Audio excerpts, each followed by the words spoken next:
फरीद, मैं आपसे कह रही हूँ ऐसा हो ही नहीं सकता, इसलिए मुझसे बहस मत करें, जाएं जाकर समझाएं अपनी अम्मा को। ऐसा मैं होने नहीं दूंगी, इसलिए बेहतर होगा कि वो चुप हो जाए। अगर मैं सबके सामने बोली ना तो उनकी बुजुर्गी का भरम टूट जाएगा। तुम सिर्फ मेरी माँ की जिद की वजह से अड़ गई हो, और ऐसी कौन सी नाजायज बात कह दी उन्होंने?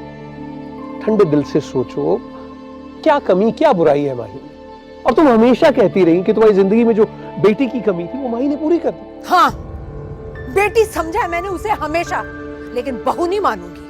अरे अपने बेटे के लिए मैंने भी बहुत कुछ सोच रखा है, मेरे दिल के भी बहुत अरमान है। ऐसे कैसे किसी तीसरे के कहने पर बैठे बिठाए अचानक अपने बेटे को ब्याह दूं? झटपट नहीं कहा, खामोशी से। किसी तीसरे का फैसला नहीं है ये, उसके बाप और उसकी दादी का फैसला है। और दूसरी बात ये कि तुम्हारे अरमान किसी की जिंदगी और इज्जत से ज्यादा कीमती नहीं है। जहां तक जल्दी निकाह का मामला है, हाँ ठीक है, वो जल्दी होगा, और बाकी तुमने जो धूमधाम करनी वो तुम शौक से पूरे करो। बड़ी मेहरबानी है इजाजत देने की, लेकिन मैं अब भी नहीं मानूंगी। अम्मी, माहीन आपसे इतना प्यार करती है, आप प्लीज मान जाए ना। तुम दूर रहो मेरे मामले से, बड़ी आई मशवरा देने वाली। अम्मी, मैं तो आपका बेटा हूँ, उमर का भाई हूँ, कम से कम मेरी ही सुन ले। उमर के भाई की सुनूं, उमर के बाप की सुनूं, उमर की दादी की सुनूं? क्यों उमर की ना सुनूं? जब तुमने शादी करनी थी तब तो तुमने किसी की एक नहीं मानी, जो करना था करके रहे।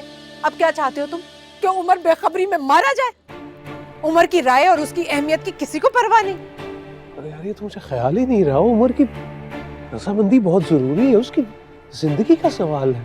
हाँ, आप क्या चाहते हैं कि वो कोई भेड़ बकरी है जिसे जिधर दिल चाहेगा हाँक देंगे आप? अरे यार मंसूर, जाके उससे तो जगाओ, या तूफान आया और वो घोड़े गधे बेच के सो रहा है। अब्बू, उससे पूछने की जरूरत नहीं है।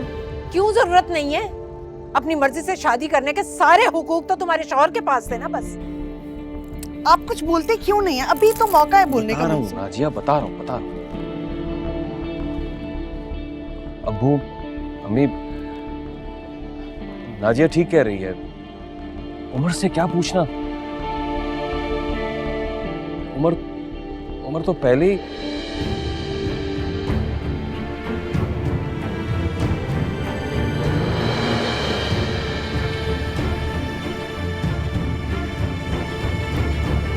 रजिया कभी नहीं मानेगी।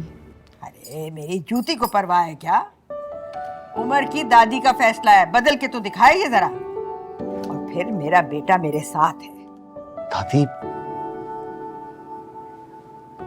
पता नहीं, मुझे ये सब कुछ अच्छा नहीं लग रहा है।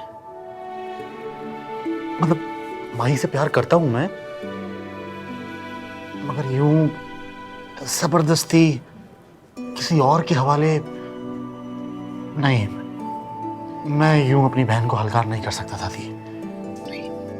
अरे चुप कर तू, बड़ा आया माहीन का सगा, उसकी माँ उसकी दादी बैठे हैं अभी, तू ज्यादा सियाना मत बन। और जबरदस्ती कैसी? अभी बुला के पूछो उमर से, देख लेना कैसे जी जान से वो राजी होगा। अपने पोते को मैं अच्छी तरह से जानती हूँ, इसीलिए तो कहा है। जकिया को और तुम दोनों को कभी उसने अपने से अलग समझा है? ऐसे मौके पर क्या वो खुदगर्जी दिखाएगा? माहीन को क्या वो दुख देगा?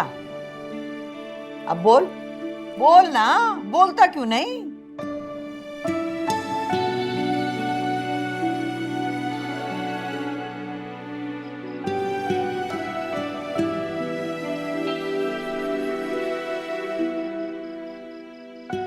उसकी तो ये दिल की ख्वाहिश है अब्बू, और फिर दोनों घरानों में इतने ताल्लुकात खराब रहे, इतने मसले मसाइल रहे कि कभी ये बात वो जबान पे ला ही ना सका।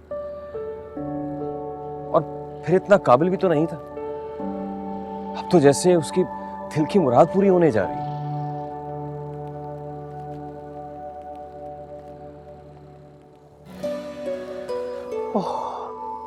अल्लाह का लाख लाख शुक्र है यार।